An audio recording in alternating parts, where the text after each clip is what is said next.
Salut les amoureux du ballon rond, on commence cette revue de presse en France avec le choc de la 29e journée de Ligue 1 entre l'Olympique de Marseille et l'OGC Nice. Et ce sont les Marseillais qui en sont sortis vainqueurs 2-1. Une victoire qui fait la une du quotidien L'Équipe qui estime que cette équipe marseillaise a la rage au cœur. Au terme d'un match tendu, les Marseillais ont décroché une précieuse victoire qui conforte leur deuxième place et éloigne un rival.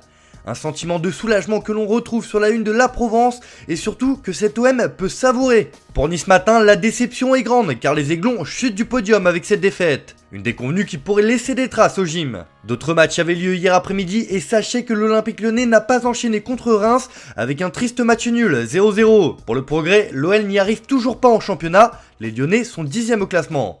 Si l'OM a réalisé la belle opération du week-end en Ligue 1, l'AS Monaco a également réalisé un sacré coup en martyrisant le PSG 3-0. Une démonstration qui fait la couverture de Monaco Matin qui se délecte d'une victoire de prestige. En s'imposant largement contre le leader parisien, l'ASM se relance grâce à un doublé du meilleur buteur du championnat, Wissam Ben Yedder, qui en est désormais à 17 réalisations. Dans ses pages intérieures, le journal Le Parisien s'interroge sur une débâcle. Une nouvelle humiliation après l'élimination en 8e de finale de la Ligue des Champions contre le Real Madrid. Sans inspiration, les Parisiens ont enchaîné une 3e défaite de rang à l'extérieur et cette piètre copie appelle à un sursaut d'orgueil d'ici la fin de saison. Sinon, celle-ci risque d'être longue. Allez, on file en Angleterre où ce sont les quarts de finale de la FA Cup qui font les gros titres ce matin. Liverpool s'est qualifié pour les demi-finales en s'imposant 1-0 contre Nottingham Forest grâce à Diogo Jota. Le Portugais fait d'ailleurs la une de The Game, le supplément football du Times qui s'enflamme car on se reverra à Wembley Pep.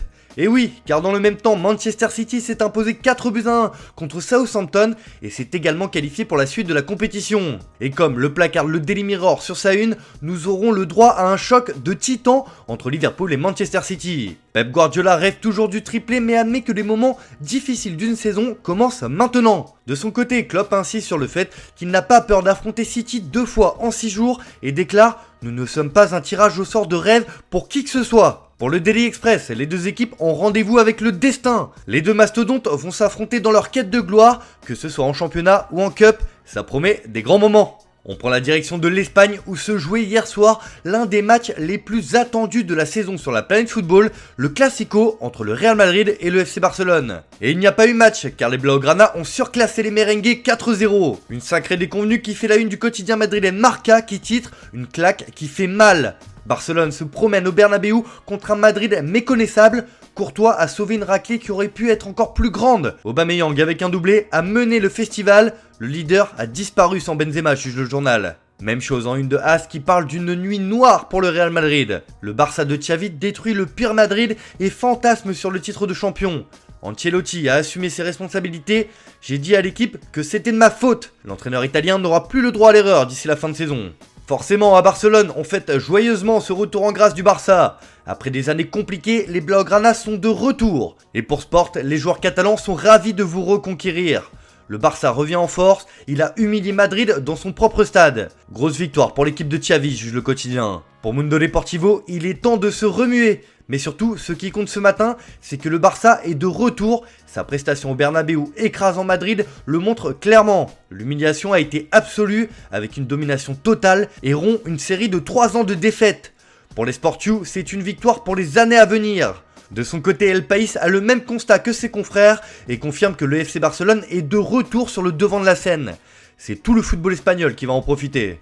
Allez, on termine ce tour de la presse en Italie, où un choc avait également lieu hier à Rome, dans le derby entre l'AS Roma et la Lazio. Une opposition de style entre deux entraîneurs réputés, José Mourinho et Maurizio Sarri.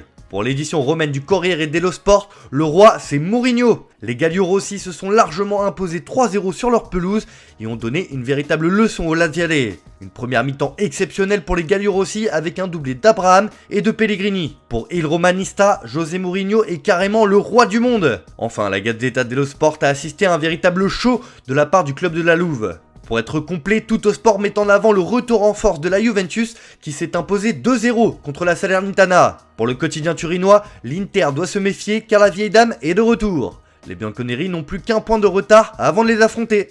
Affaire à suivre. Voilà, c'est tout pour aujourd'hui. Bonne journée à tous. On se retrouve cet après-midi pour le premier JT Foot Mercato de la semaine.